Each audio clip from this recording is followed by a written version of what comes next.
Hello guys, what's up and welcome to the second video of this series. So in this video we're going to learn what all do we need to get started with Django web development, and I'll show you how to get all the tools you need and all the software that you need to get your hands dirty with Django.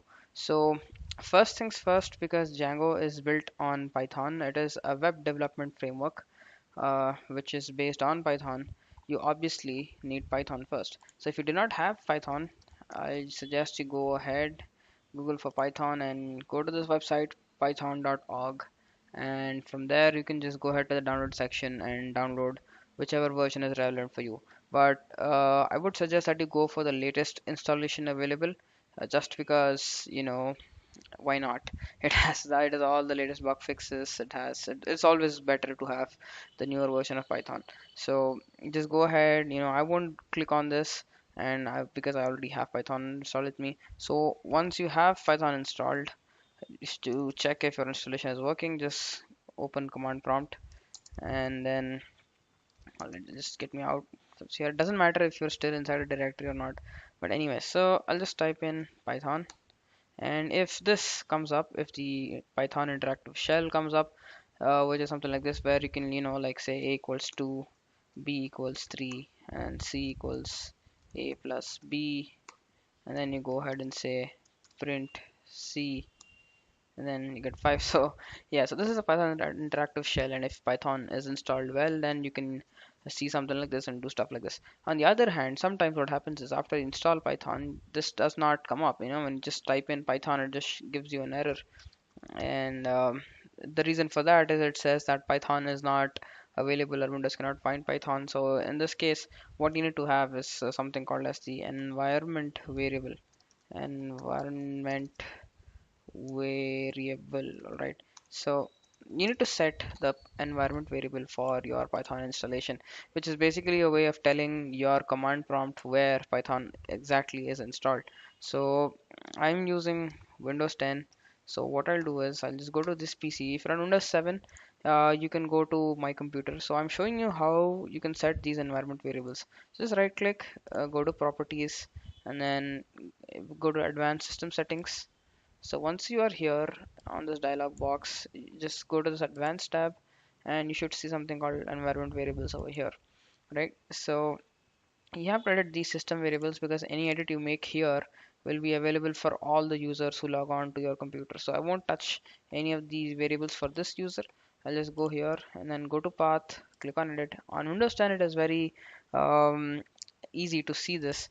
It is illustrated in a nice manner when compared to Windows 7. So anyway, so what I have to do basically is add a path over here for my command line to know.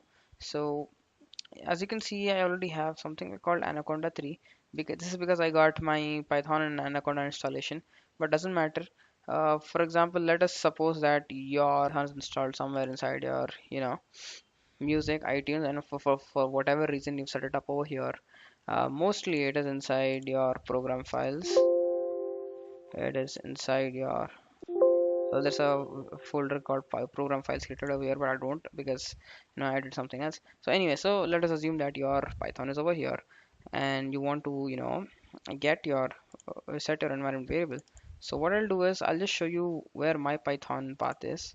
So I'll just remove this. Yeah, so I just removed the environment variable for my Python installation. So let's navigate to where my Python is installed. It is somewhere over here. Yeah, so here it is. So this is my Python. So all I have to do is just copy this path over here. It can be wherever you want it. I'm repeating it again. Doesn't have to be in the same place. Wherever it is on your computer, you just navigate, find Python, and copy this path over here, right? So just go back to my environment variables, click on path, and click on edit, and then say a new path, right? And then I just paste my Python path.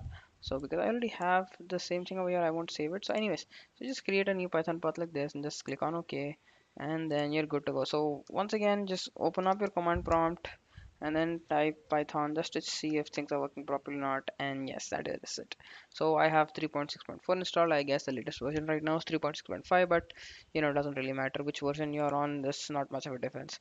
So once you have Python installed, we'll go ahead, and the next thing that we'll do is get Django. So if you want to get Django, all you have to do is type pip install Django. As simple as that, right? Just click on enter and pip will do everything. It will go fetch your Django. And now it tells me that the requirement is already satisfied. That is because I already have Django installed on my computer. For you, it might take some time. Django takes about 15-20 minutes to install depending on your computer speed.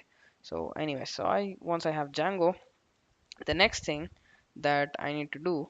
Alright, so before we go ahead, let's see if Django is correctly installed or not. So we can do this by just saying Python, get inside Python, and then say import Django, and let's do something like Django dot version. So this will tell you which version of Django you have. So if you get something like this, then congratulations, you have installed Django correctly, right? And one last thing that we do before starting off the development is to get an IDE, right? So an IDE is very important to a developer because it helps you keep organized. So the IDE that I will use in this series is Visual Studio Code. It is up to you, whatever IDE you want. You can use Visual Studio, you can use brackets, Atom, whichever editor you're comfortable with. But I suggest that you go ahead with Visual Studio Code because it is amazing the way it is built. It takes care of all of the commands and all of the IntelliSense suggestions that any developer would want, and simply because it is from Visual Studio, which is one of the best IDEs that people use in the industry outside in software development, and also because it is free. So anyways, in any case, I'm not endorsing Visual Studio.